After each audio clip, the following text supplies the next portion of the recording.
YouTube? Welcome back to Life on the Wrist. Hope you guys are doing well. Today we're going to be discussing the history of the A Lange Söhne Lange 1. This is a watch that it's part of my dream watch collection, and I thought today we would discuss the history of it so that you guys are educated on where it came from, because it has become one of the icons when it comes to watch collecting, the watch world, and is almost like if you look up the definition of watches, this is one of the watches that is considered part of that. So we're going to be discussing that today. But before we get into that, if you haven't already, be sure to subscribe to our YouTube channel if you like watches and are a watch enthusiast and want to consume watch content. That's exactly what we do. Also, right next to that subscribe button is the like button, so be sure to smash that for us. So the Lange 1 was first produced in 1994. And like I said, when you think of a watch, easily this is one of the watches that comes to mind, along with the Rolex Submariner, the Omega Speedmaster. The A Lange Söhne Lange 1 is definitely within that line of watches, and this is exactly what you will get when you think of a watch that comes out of A Lange Söhne as well. To understand this watch, we want to kind of just look at the history of A Lange Söhne a little bit, so you understand where this watch kind of was birthed from. So A Lange Söhne was founded by Ferdinand A Lange in 1845, and he created a lot of very incredible vintage watches from under the brand name A Lange Söhne. But A Lange Söhne was actually lost during World War II, during the Soviet occupation of Dresden, which is where A Lange Söhne is based, and it really went dormant, and the watch company wasn't producing any watches during that time. Then after World War II ended and Dresden was, if you want to say, freed, the watch company tried to make resurgence, and luckily Walter Lange, who was the great-grandson of Ferdinand A Lange, relaunched the brand in 1990 and began to create watches under the name A Lange Söhne once again. And at this point, you know, when you're relaunching a brand, it's a hard place to be, because you don't know if you should continue with what was created during in the past, or you should take the brand in a different direction. So it's a very hard mindset to go into here. So Walter Lange ended up deciding on the direction that he wanted to take, and the Lange 1 was one of the watches that was released and during the resurgence of this brand. So the Lange 1, going a little bit more specifically into this watch, has a very distinct look to it. It has this very atypical way of laying out the date, which is located on the top right hand corner of the dial, and then it has the time that is positioned asymmetrically on the dial of the watch. You can see the hours and minutes, seconds over on the left side of the dial, and then it has a seconds right around 5 o'clock. So he actually took the inspiration for the biggest thing on this watch, which is actually the date, from the 5-minute clock of the Semper Opera House in Dresden, which was manufactured in 1841. So this has two windows with numbers in them, which it ends up it's showing the date of the watch, and so that's where the inspiration of this watch came. They ended up taking this design of the clock, which is found in this opera house, and using that as the date function for the Lange 1.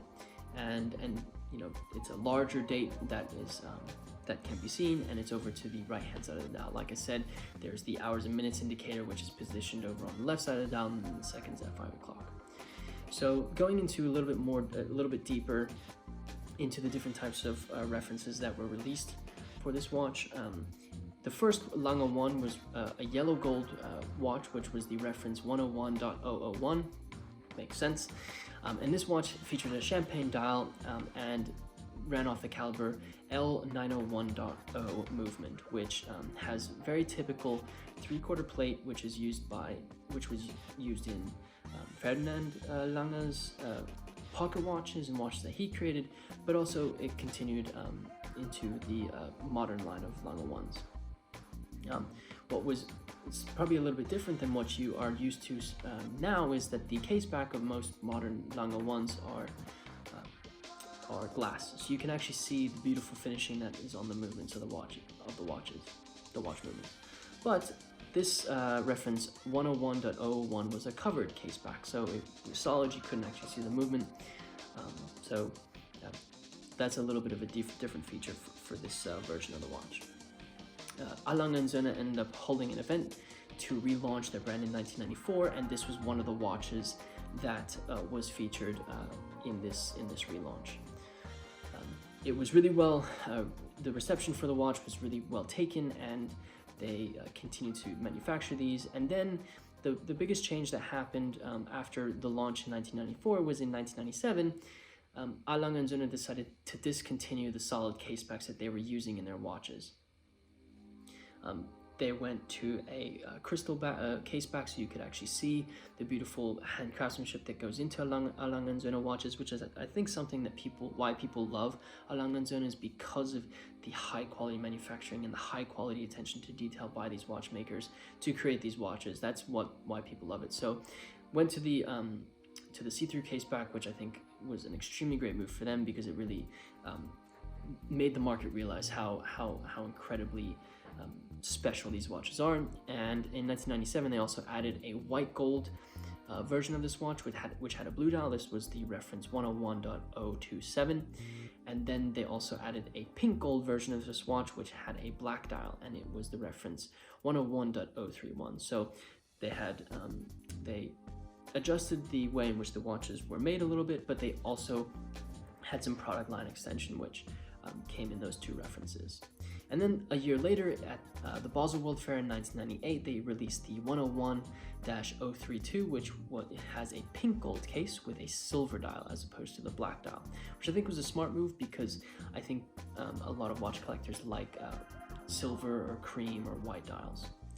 So over the years, they added some components to the watch, which made it these watches a little bit more complicated, as opposed to just a time-only and date watch.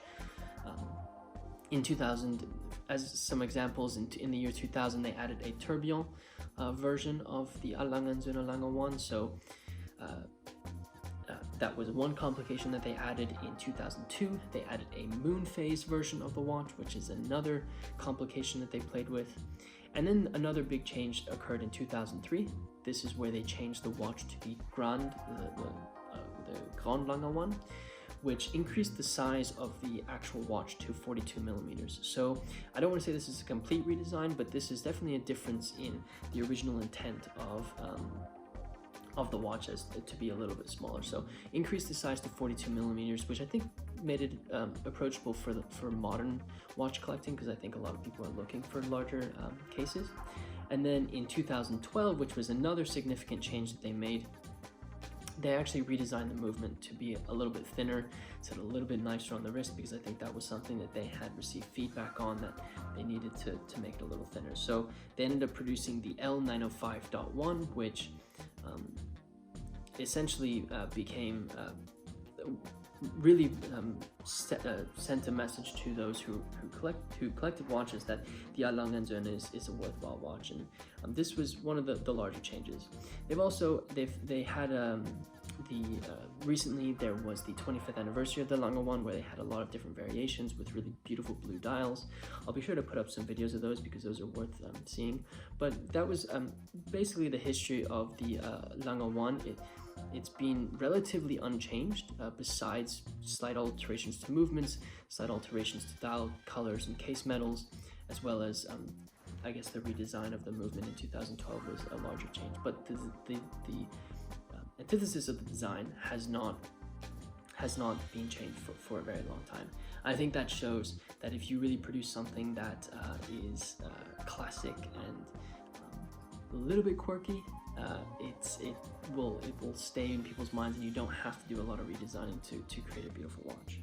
Like I said, this is a watch that I absolutely love. It's one of my favorite watches, and I've worn it a couple times on my wrist, and it's really beautiful. So I hope you guys enjoyed this little history about the A Lange Söhne Lange 1.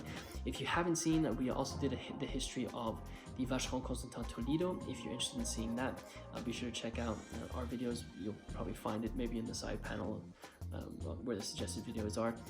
Also, if you've made it this far and you haven't already, be sure to smash that like button for us. It really does help us out. Also, follow us on social media. We're on Twitter, Facebook, Instagram, most recently TikTok.